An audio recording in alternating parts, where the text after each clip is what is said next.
knows we're behind schedule and we have to catch up. But I don't want to rush now because we have a really wonderful speaker coming up next. This gentleman has traveled a long distance to be with us today, and we are very honored and pleased that he is here, and I know that you are going to be very excited by his topic and the information he has for us. Let me tell you a little bit about him. He believes in freedom with responsibility. With responsibility. He believes that government should be pushed to the side and people should be free to pursue their own potentials. This man has been involved in politics in New Zealand for the campaign for Soviet-free New Zealand. He is a founder and editor of KeyWiki, a website dedicated to exposing corrupt activities by American politicians. You will know him as the author of The Enemy Within. Please give a hearty welcome to Trevor Loudon.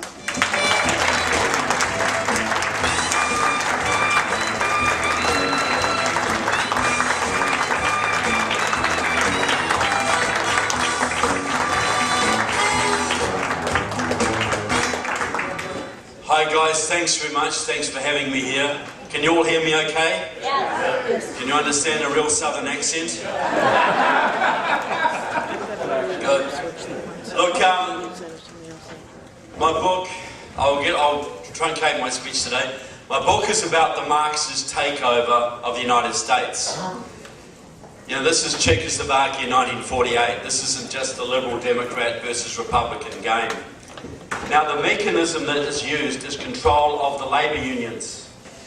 Now, you were very lucky in America for a long time because your AFL-CIO was run by hardcore anti-communists like Lane Kirkland and George Meany. But in 1995, folks, everything changed. That was the year that Democratic Socialists of America and the Communist Party USA, organisations you've never ever heard of or thought had long gone out of existence, that was the year they took over the AFL-CIO. They kicked out Lane Kirkland, they put their member John Sweeney in as president, and now their protege Richard Trumka runs it for them. They then mounted a purge inside the Democratic Party. They took out all the independents, the Southern Dixiecrats. Joe Lieberman was taken out. Now the one independent left, Robert Menendez from New Jersey, is facing corruption charges. So what happened then? They took over the Democratic Party and then they started to dictate policy. It's very simple. 20,000 Marxists took over the unions.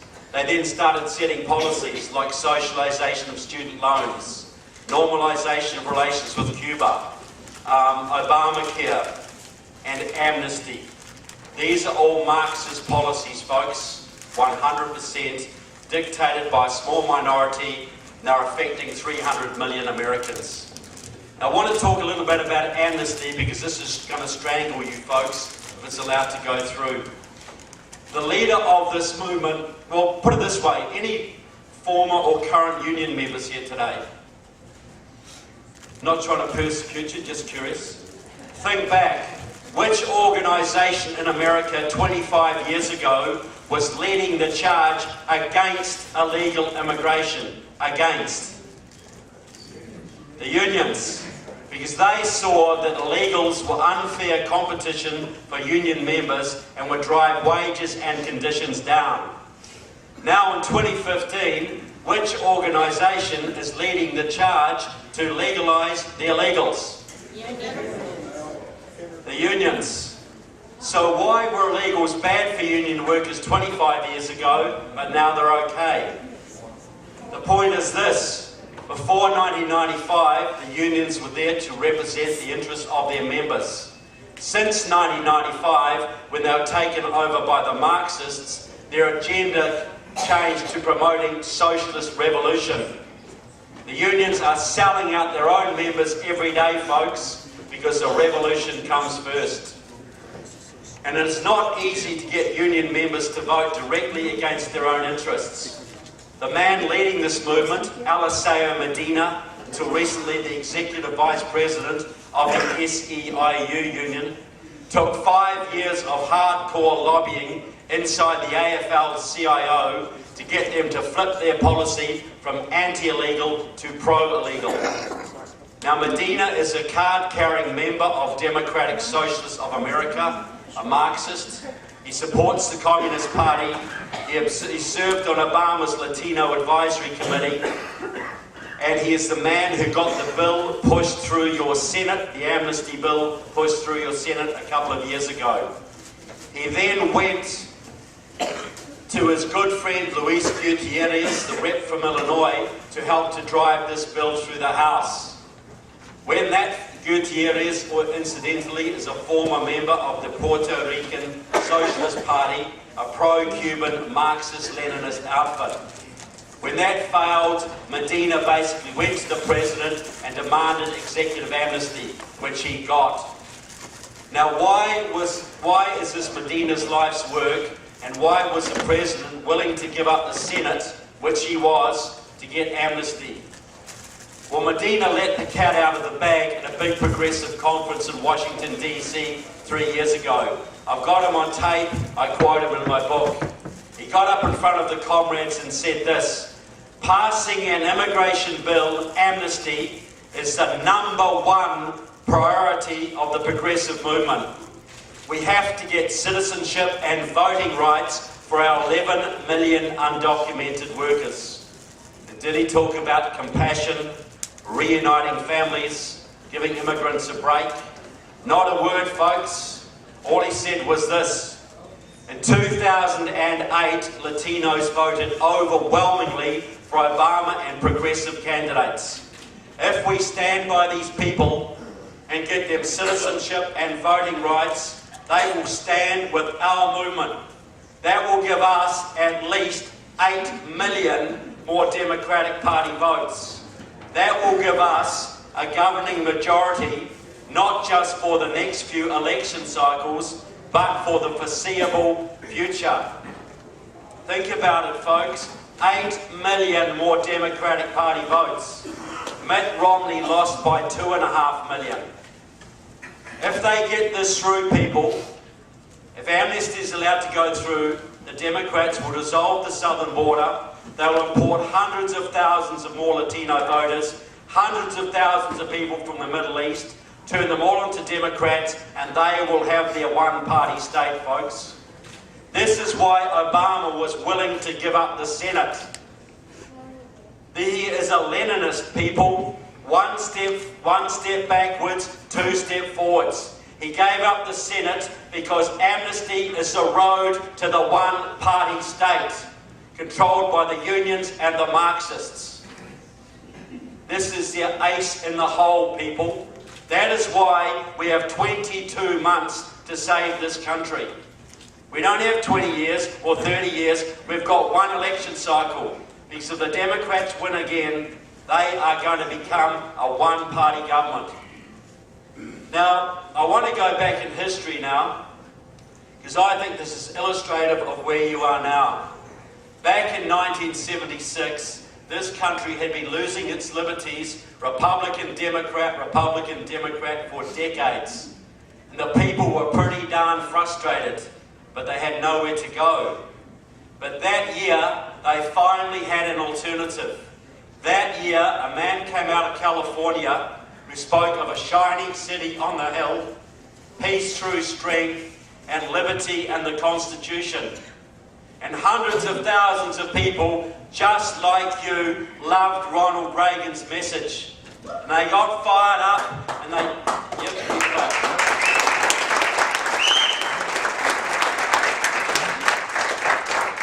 got fired up, and they all piled into the Republican Party to help Ronald Reagan, and they thought they would be welcomed. And what did the Rockefeller Republicans, the Karl Roves and the John Boehners of the day, think of Ronald Reagan and his supporters, folks? They hated him. They sabotaged him. They dirty tricked him. Ronald Reagan was far too extreme to be elected. Ronald Reagan would destroy the Republican Party. Ronald Reagan was banned from Ohio in 1976 by the Ohio State GOP. They hated him, people, and they beat him. They just beat him. They gave the nomination to Gerald Ford. Ford went up against Jimmy Carter, and Carter won. How did those Carter years work out for you guys? Barrel laughs, were they? Interest rates up to here, gas queues round the corner, gave away the Panama Canal, gutted your military, Iranian hostage crisis, your second worst ever president, people. And how bad were those Carter years, folks? There were people seriously saying that America would never be great again. But the important point is this: the grassroots, the people just like you, stayed the course. They took over the precinct positions in the GOP, the nominating bodies of the party. When Reagan ran again in 1980, this time they were ready, this time they were organised, and this time they would not take no for an answer. They forced the GOP to give them their candidate, and they got it. Reagan ran against Carter.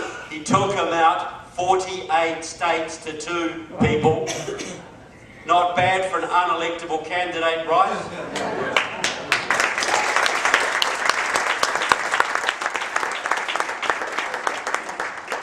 The Iranian hostages were back on the first day, folks. The interest rates went down. The taxes went down. The economy boomed. He rebuilt your military. He rebuilt the pride in this country, and he took out the Soviet Union without firing a shot, folks. Any better president in the 20th century? And what? Anyone even close? And why did you have a Reagan revolution, folks? Because people just like you stuck it to the Karl Roves and the John Boehners of the day, and you decided the candidate.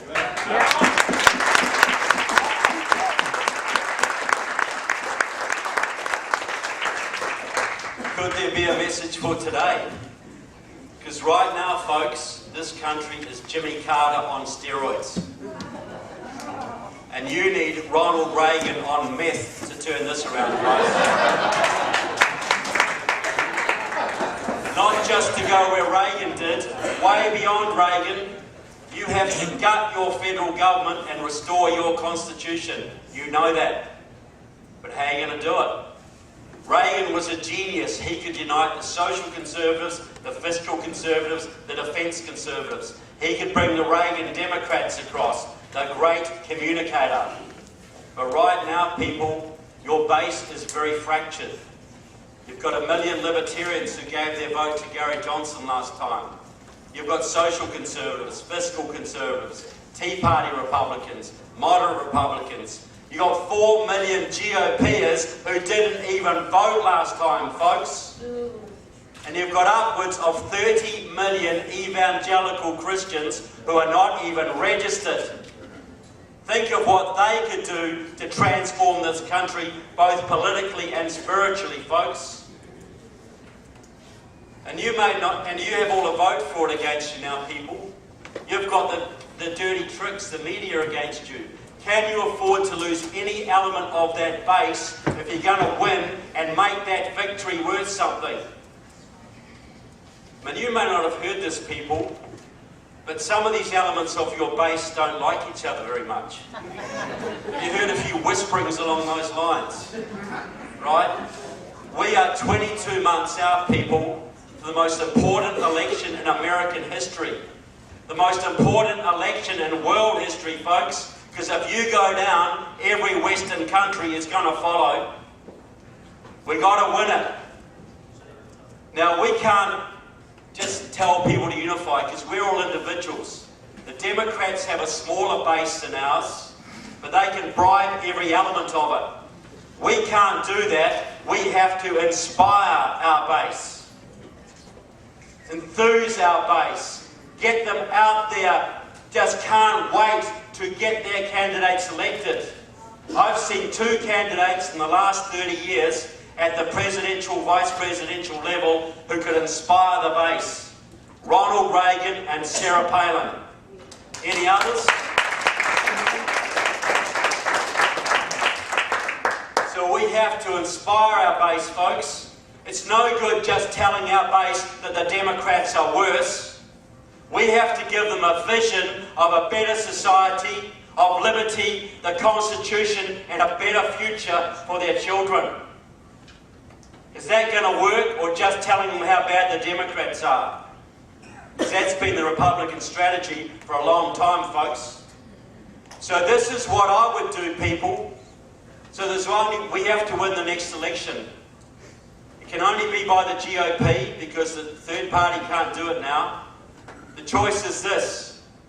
If the old guard have their way, they will give you a candidate like Jeb, Common Core is wonderful, illegal immigration is an act of love, Bush. And we're toast, folks.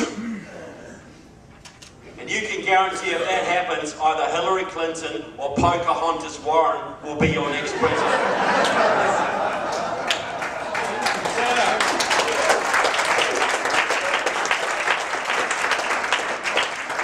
But if you have a real fighter, and I'm going to be partisan here, folks, because there's only one candidate who stood hardcore against amnesty, against Common Core, against the IRS, has never wavered. Not once. If I was a man like, if you have a candidate with a proven record of sticking it to the establishment and putting up his fist for the Constitution, a man like Ted Cruz, for instance,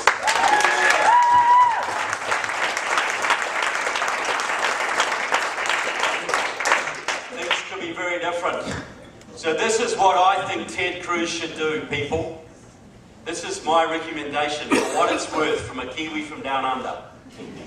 Ted Cruz should go to all of these groups right now and say something like this. We've got one shot at this, guys. We need to unify. You're only going to do that if I give you some incentive. So this is what we're going to do. The first thing that's going to happen, I'm going to name Alan West on my VP ticket right now.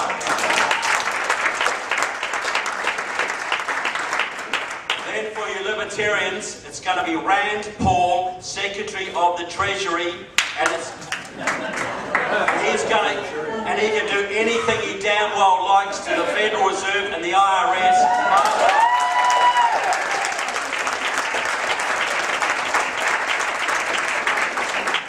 It's going to be Sarah Palin, Secretary of Energy, and it's going to be drill, baby, drill.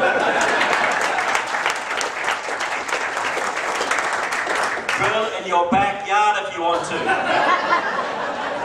And then it's going to be Scott Walker, Secretary of Labour, and it's going to be right to work in every state, folks. And then it's going to be Mike Lee, Secretary of the Interior. Do you know all those lands? You know all those lands in the West that the federal government think they own? Guess who's going to give them back to the states, folks? Then it's going to be Michelle Bachmann, Secretary of Commerce. And it's going to be deregulate, deregulate, deregulate. Get rid of OSHA, EPA, get American businesses working and employing again, folks. Then it's going to be Dr. Ben Carson, Secretary of Health and Human Services. He's going to end the welfare culture in this country and restore dignity to your communities. Come on! And then Secretary of State, John Bolton.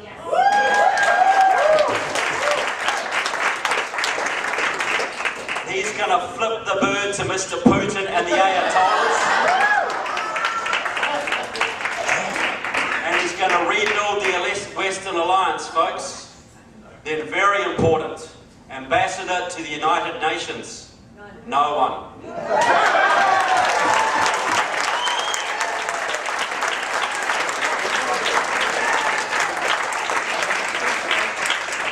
Trey Gowdy, Attorney General. Guess guess what he's going to do to those vote fraudsters, people? And for those millions of Christians who don't care about politics, but they don't want Common Core, they hate the state getting to their kids' heads, they love homeschooling, I would say to them, vote for me and your millions, we'll make David Barton Secretary of Education. Name your whole team. Get Ted Cruz to name his whole team, run as a team across this country. Would you be enthused by a team like that, guys?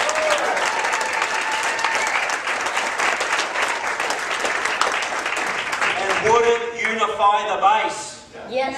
Because everybody's getting something, right? The moderates get something, the social conservatives get something, the libertarians get something, and don't they all deserve it, folks? Aren't you all Americans?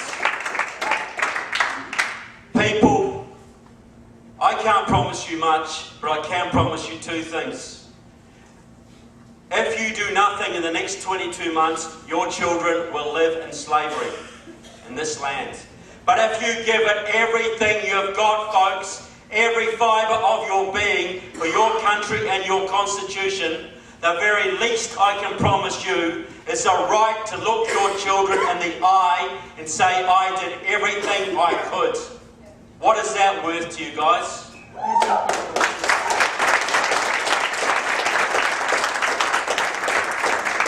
And if you win, and you can win, you will give your children not just the amazing country you have inherited, but one even greater. Is that worth fighting for?